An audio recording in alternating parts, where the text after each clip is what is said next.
It's great being back in Davos with so many Wall Street banks being back, financiers gathering around, and we haven't been here for 3 years. What's the mood like? It's difficult to gauge whether it's too optimistic or too pessimistic.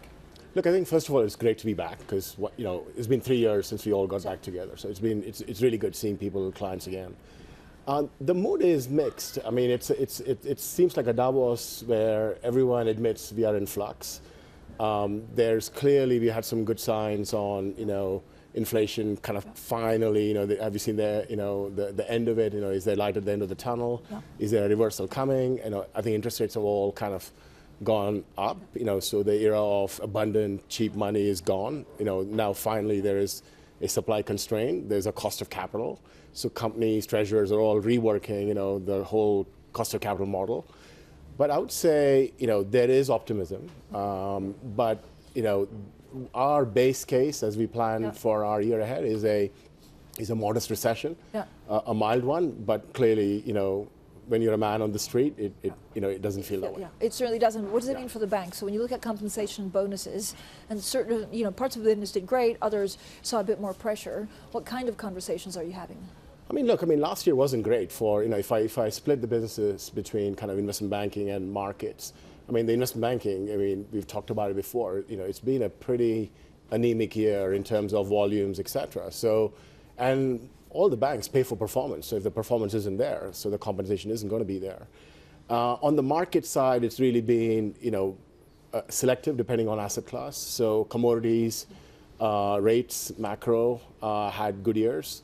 Credit, we've charted the course for some time, so credit has been very mixed. And then equities, volatility desks have really done well, whereas you've seen little by way of conviction buying.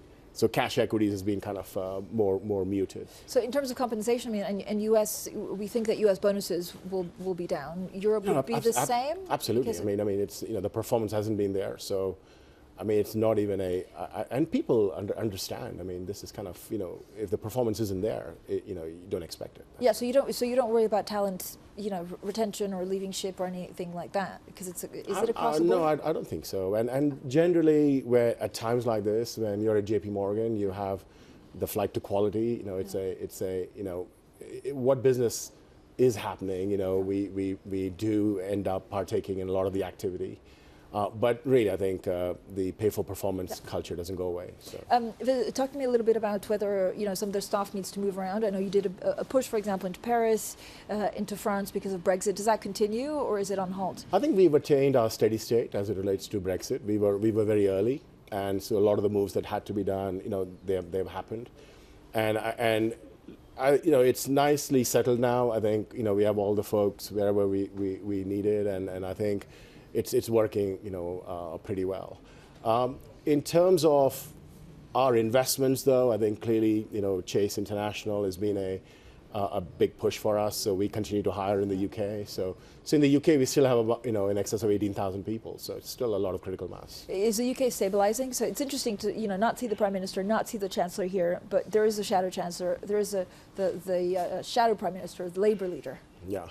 So look, I would say the UK is feeling the same kind of the economic kind of cross currents that pretty much every major nation, G7, even emerging markets, everyone is feeling the same cross currents.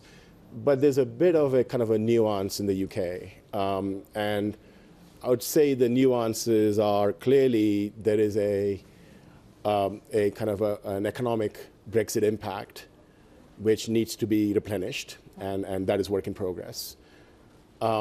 Unemployment is good, so the rate is low, at around 3.5%. But the workforce, the labor force participation rate is really low, and that's true of the United States as well. A big chunk of the workforce simply hasn't returned to work, and I think that needs to improve. And then finally, I think it's fiscal policy, and actually our equity strategists have the UK among their top picks. Purely from a valuation point of view. So notwithstanding these little idiosyncrasies, if you take, there are some fantastic companies, multi-currency earners, sterling cost base, and I think there's real valuation upside down. Does it feel better to be in the City of London? Because it feels like the Sunak government is trying to take care of the city a bit more with, for example, the stopping of ring fencing and things like that. Are they taking notice? Have you had meetings with them? Yeah, we do, and I think the partnership between government, treasury, the financial institutions, and the whole financial it's always been very, very good. Through the financial crisis, through COVID. I mean, it's very iterative. It's very hands-on. Same with the regulators. I think they do a fabulous job, and they are kind of really managing within the constraints that are imposed on them. So so in terms of activity, you do what you are able to do within the kind of the framework. So is working from home over? Look, we have most of our people are back in the office. I think there's a spring in people's steps. I think it's really good having people back. So. I'm not sure it's over, but I think the hybrid format, every organization will discover their own kind of formula, and I think it'll bed in nicely.